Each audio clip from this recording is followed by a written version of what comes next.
In this DBT quick tips video, we're going to be covering the skill of improving the moment, and this skill is found in the distress tolerance module.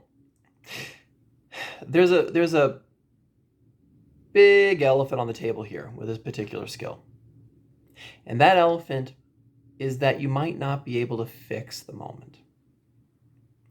This can be a tough one. In fact, this might be one of the bigger problems you might be facing, is that you are trying to make things 100% better. And rarely does life give you that opportunity. Things can be tough. Emotions can get out of control. Things can spiral down the drain here pretty quick. And it may very well be you can't fix what's going on. And by having that your target, by having that be your goal, improving the moment might not ever come about. So, paradoxically, I think, a nice way of putting it, perfection is the enemy of the good, really applies. And so this skill, first and foremost, we have to make that admittance. Things are not going to be fixed. Things are not going to be perfect, but that doesn't mean we can't improve the moment. The story about the British cycling team for I think it was over like 150 years, we're talking centuries here. They were never able to win the tournament in France. And they brought on a new coach for the bicycling team, and his tactic was, okay, in 5 years we're gonna win this thing, but the way we're going to do it is by making 1% small improvements. We're going to shave off the paint on the bicycle, improve the weight, find the best bicycle seats that are individualized for every cyclist. Make sure everyone is at least getting 8 hours of sleep. They had the team try out different pillows to see which one they enjoyed most, so that we're sleeping away. Sleep was a little bit better no matter where they were. And all those 1% improvements actually 3 years later enabled the British team to win the competition, and to do so for, I think it was 3 or 4 years running. Something they hadn't done in over 100 years. So improving the moment, counterintuitively, as soon as you're willing to accept you might not be able to perfect the moment, might actually lead to you perfecting the moment. So there's a bit of a leap of faith here. So in this skill, there's several different parts to it, and the acronym for improving the moment is improve. So at our disposal here, we can either use imagery to help us out, looking for meaning, prayer, relaxing, focusing on one thing at a time, taking a vacation, and self-encouragement.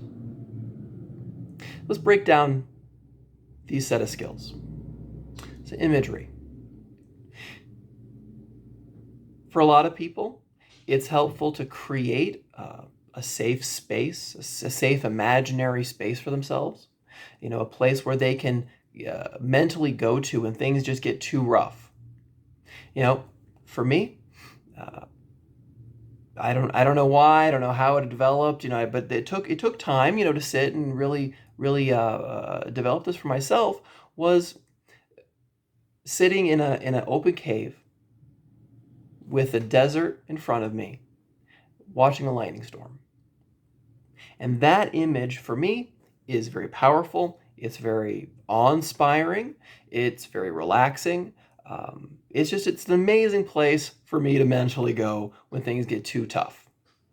So whether it's imagining a relaxing scene, something that inspires you, or imagining a figure, someone that you look up to, that you can actually go to and talk things out. A lot of my clients have mentioned figures like Martin Luther King Jr., Rav Moshe Feinstein, it really just a wide variety of figures that people just find inspiring, and imagining talking to them and trying to get their advice to work out issues has been incredibly helpful to them.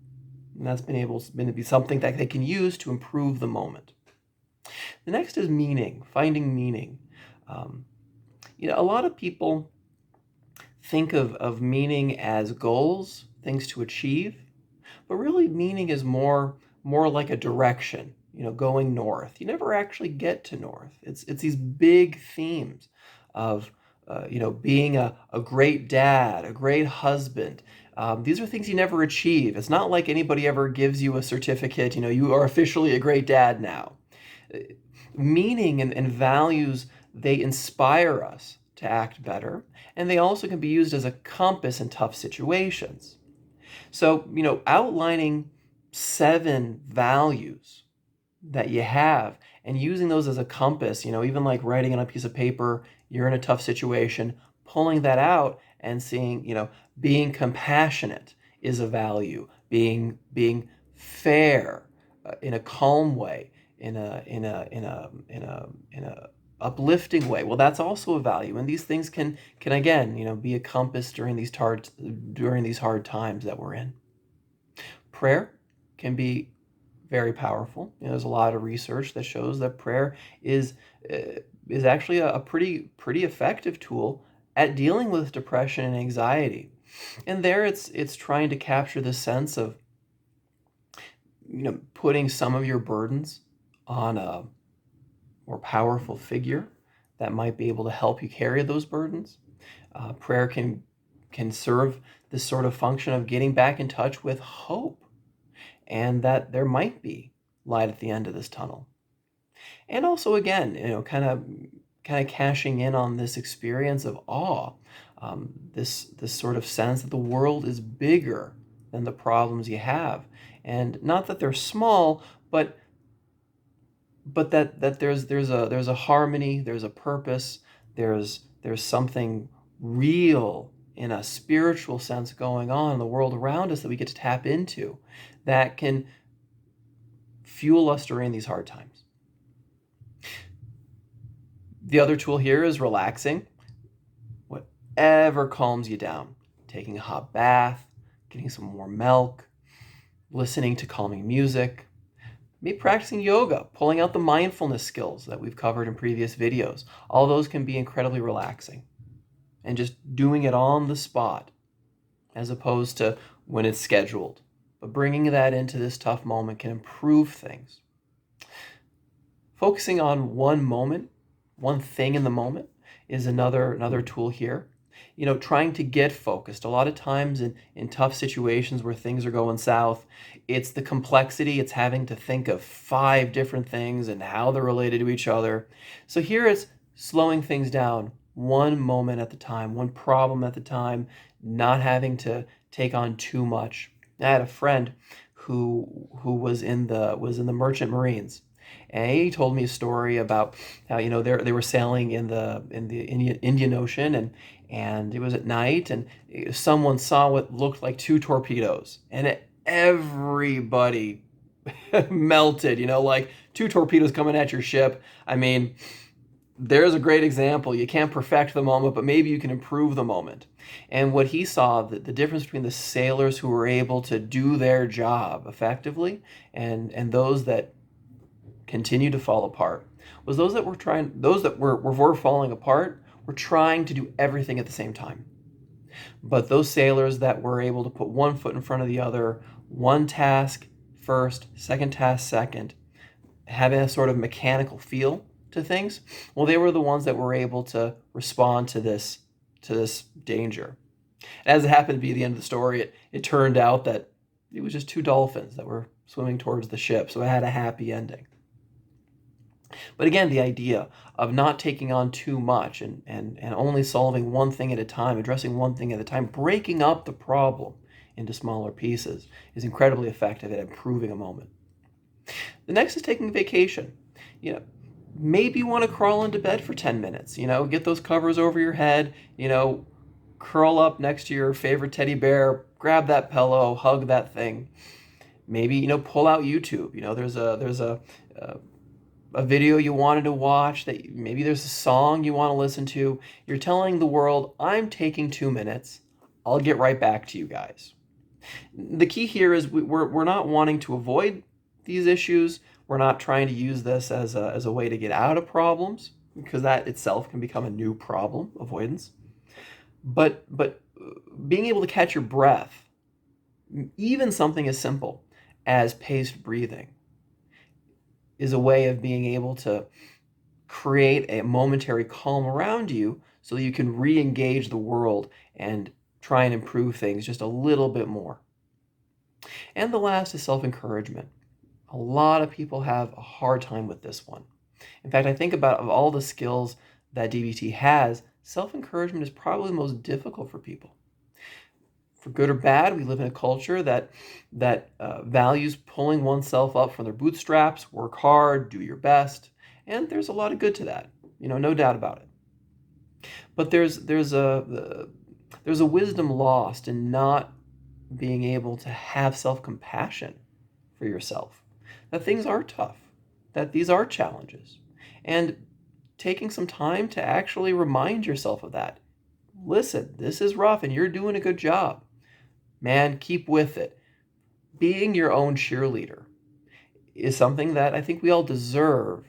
And it's not lazy, it's not being soft. In many ways, it's being realistic. Because the challenges that you're facing are not normal challenges. Chances are your life actually is harder than other people. And not admitting that takes away a lot of the powers and the skill and the real, the core goodness that is really there with you, because man, you're a hero facing the storm. And not remembering that you're a hero facing the storm, well, that's just unnecessary suffering. You are doing a good job. You are putting in 100%. And 100% doesn't mean that things will get solved, but reminding yourself of that will definitely improve the moment. So these are a couple skills that you can reach to in these tough situations. Again, trying to fight the urge to be perfect and only improve the little pieces that you can. And, another way of looking at this is any tough moment is like a jigsaw puzzle. You can't just throw the pieces on the table and they all magically fit together. All you can do is look at one piece, notice the color, notice the edges, and put it down one at a time.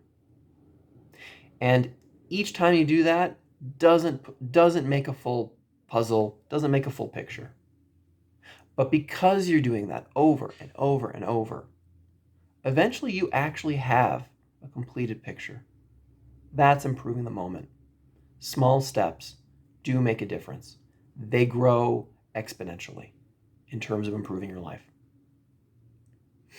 I hope you found this video useful. If you liked it, go ahead and give it a like and share it with your friends. If you want to send me a message, you can just leave a comment in the comment box or check out my website and shoot me an email. And if you want, you can support my work on Patreon. I'll see you in the next video.